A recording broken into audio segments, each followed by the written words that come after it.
This winter, you are going to look out a window at 4 in the afternoon and find the sun already gone. Something will settle in your chest, a heaviness, a quiet pull toward blankets and bread and doing nothing at all. You will call it the winter blues, or the January slump, or just being tired, and you will push through it with coffee and bright screens and a list of things you were supposed to finish.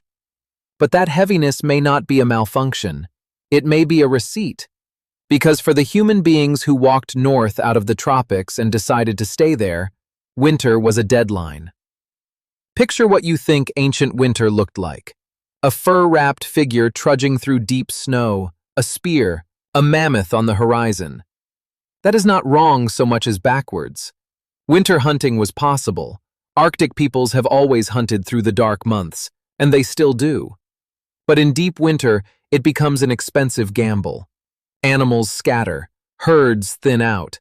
Daylight collapses to a few gray hours, and every minute you spend outside in freezing air, your body is burning fuel just to keep your heart warm enough to beat. Come home empty-handed, and you have paid the calories and bought nothing. Which means hunting could not have been the main plan. So what were they doing for 4 months? Sitting still, staying inside, working with their hands in the smoke and the firelight, mending things and eating food they had prepared months earlier. Winter was not a season they survived. It was a season they had already survived, back in September. Start with the arithmetic, because everything else follows from it. You need roughly 2,000 calories a day. That is you in a heated room, wearing a sweater, walking to a car. Now take away the sweater and the room. Drop the air well below zero and leave it there for 100 days. Your body has one emergency answer to cold, and it is brutal. Shivering. Shivering is your skeletal muscles firing against each other rapidly and pointlessly, doing no useful work whatsoever, purely to waste energy as heat. It is your body revving an engine in neutral to warm the garage. And it works. Hard shivering can briefly push your metabolic rate to around 5 times its resting level, though nobody can hold that for long. That is not free. Researchers who have modeled this, working backward from body size, activity levels, and climate, estimate that a human living through a glacial European winter was burning somewhere in the range of 3,000 to 5,000 calories every single day. 5,000 calories is about 9 Big Macs. Every day. In a landscape where nothing edible was growing. So where did that food come from? It came from a hole in the ground. At Mezherych, in what is now central Ukraine, there is a settlement about 18,000 years old that has almost nothing to do with spears. Around the dwellings, archaeologists found pits, deliberately dug, carefully cut down into subsoil that stayed frozen all year.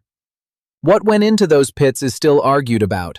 Some were probably refuse, but many researchers think at least some were storage, and here is why that would work. Meat rots because bacteria and enzymes break it down, and both need liquid water and warmth to work at any real speed. Cold does not switch them off. It slows them almost to a stop. Permafrost sits at something like 15 to 25 degrees Fahrenheit year-round, colder than your refrigerator, warmer than your freezer, and squarely in the range that will hold meat for months. 18,000 years before electricity, people were running a walk-in cooler. They built it out of dirt. But storing meat only solves half the problem, and the half it does not solve has killed people. In the 1920s and 30s, the Arctic explorer Vilhjalmur Stefansson described a condition that northern hunters knew well and feared. They called it rabbit starvation. You eat as much lean meat as you can hold, you feel full, and you slowly starve anyway. Weakness within days, diarrhea. In the worst accounts, death within weeks. The mechanism appears to be your liver.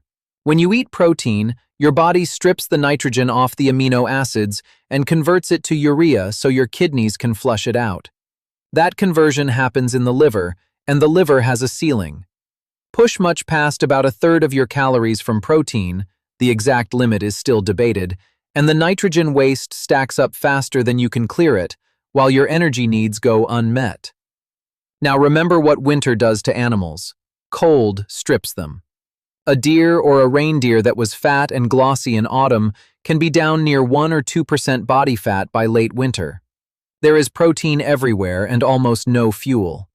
So fat became the most valuable substance in the northern world. Not gold, grease. And they found it in the one place nobody else was looking, inside bone. The process is astonishing in how much work it takes. You smash the long bones into small fragments with a hammerstone. You put the fragments in a skin bag or a hide-lined pit full of water.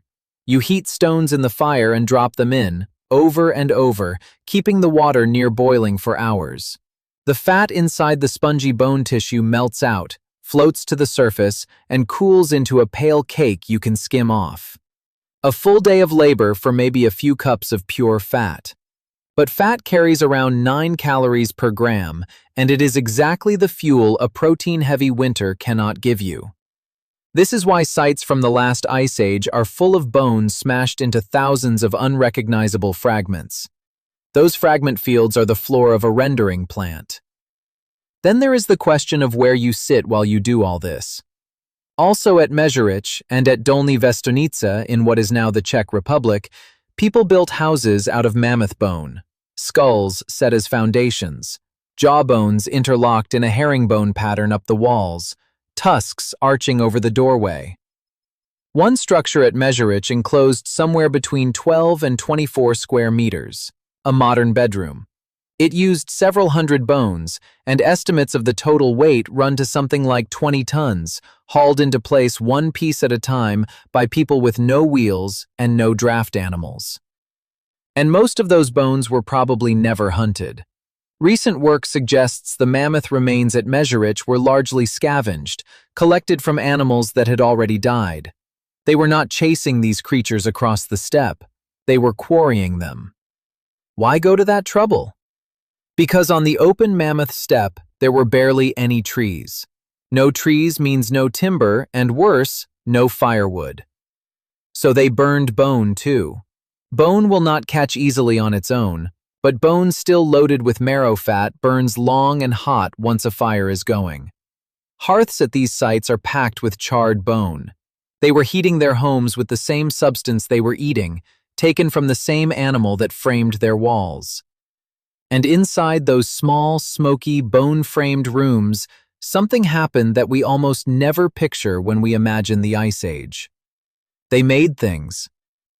Dolní Věstonice is roughly 26 to 31,000 years old, and it produced the oldest fired ceramics we know of anywhere on Earth. These were not pots. The first clay vessels would not appear for another 10,000 years in southern China. These were small figurines, animals and human forms, fired in kilns. And here is the strange part. Analysis published by Pamela Vandiver and colleagues in 1989 found that many of the figurines were formed from wet clay and fired in a way that would make them shatter in the heat. It appears they may have been made to explode. Whatever these objects were for, the point may have been the breaking. Then, in the 1990s, the archaeologist Olga Sofer did something clever. She looked at the small, unremarkable lumps of fired clay under a microscope, at the surfaces nobody had bothered with. Pressed into them, she found impressions, woven fiber, cordage, knotted netting, basketry. Textiles, 27,000 years ago. Someone sat by a fire in the darkest stretch of the year, twisting plant fiber into string, and that string left a fingerprint in clay that lasted until we were curious enough to look. That same patience is what kept them alive, because clothing is not really about fur, it is about air. Here is the mechanism. Still air is a terrible conductor of heat. A loose hide thrown over your shoulders leaks constantly because every movement pumps warm air out at the neck, the wrists, the waist. But clothing cut and sewn to your body closes those gaps and holds a thin layer of air against your skin. Your body warms that layer once, then it stays warm. Which means the invention that made cold survivable was not the coat. It was the eye of the needle. A needle with an eye lets you pull thread through hide in a controlled stitch, and a controlled stitch lets you build a fitted garment. Bone needles with drilled eyes turn up in Siberia around 40,000 years ago. One from Denisova Cave may be closer to 50,000. There is a second, stranger line of evidence for when clothing began, and it comes with a warning label. In 2003, Ralph Kittler, Manfred Kaiser, and Mark Stoneking studied lice. Head lice live in hair. Body lice live in clothing and only visit skin to feed, which means body lice could not exist until clothing existed. The moment they split from head lice is the moment clothing became a permanent human habitat. Their molecular clock put that split at about 72,000 years ago, give or take 42,000. Then, in 2011, a team led by Melissa Toops and David Reed ran it again with more data and better methods, and got a median closer to 170,000 years. So the honest version is this. A parasite told us roughly when we invented the coat, and it is still arguing with itself about the answer. But every version of the estimate lands in the same place. Clothing is a habit of modern humans, and it is far older than any needle we have ever dug up. Now here is where it gets genuinely contested, and it is worth saying plainly that this next part is a hypothesis, not a settled finding. At Cima de los Huesos in northern Spain, a shaft at the bottom of a cave system holds the bones of at least 28 individuals, roughly 430,000 years old. In 2020, Antonis Bartsiokas and Juan Luis Arzuaga published an analysis of those bones and pointed at something odd. The lesions and interruptions in growth come in repeating annual cycles, and they resemble the pattern seen in animals that hibernate. Their proposal was that these early humans shut down, that through the worst months, they dropped into something like torpor at the back of that cave.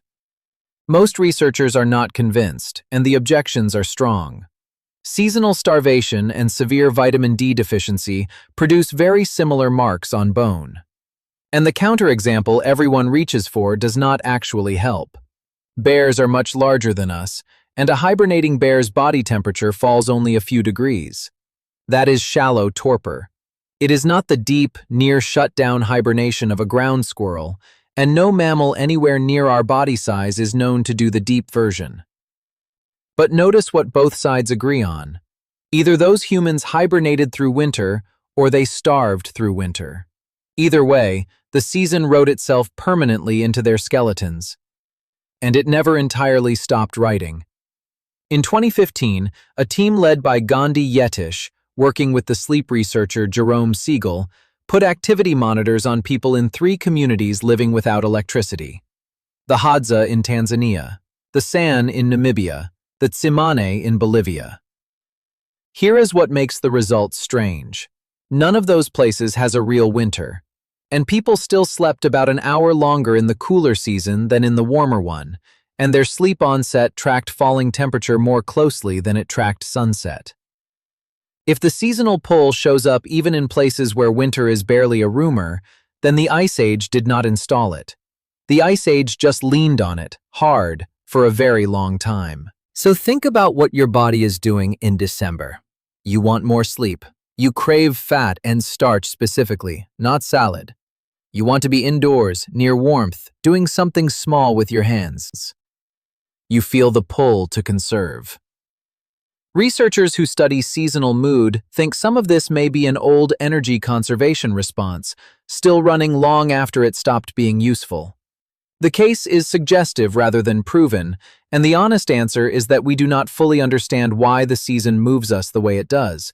But the pull itself is real, it is measurable, and it is running inside a building where the temperature never changes and the food never runs out. The people who survived these winters did not spend them fighting. They spent them waiting and eating carefully and making string in the firelight. The hard part had already happened in autumn, when they filled the pits and rendered the grease and stitched the seams. Winter was the audit. And you still do all of it. You just do it differently. The pit in the frozen ground became the box humming in your kitchen. The rendered bone grease became butter in a wrapper. The bone-framed hut became a wall with insulation inside it, doing exactly the same job, trapping exactly the same still air. So this winter, when you look out a window at 4 in the afternoon and find the sun already gone, and that heaviness settles into your chest, you can call it the winter blues if you like. Or you can call it the oldest to-do list you own, quietly checking whether you spent your autumn well.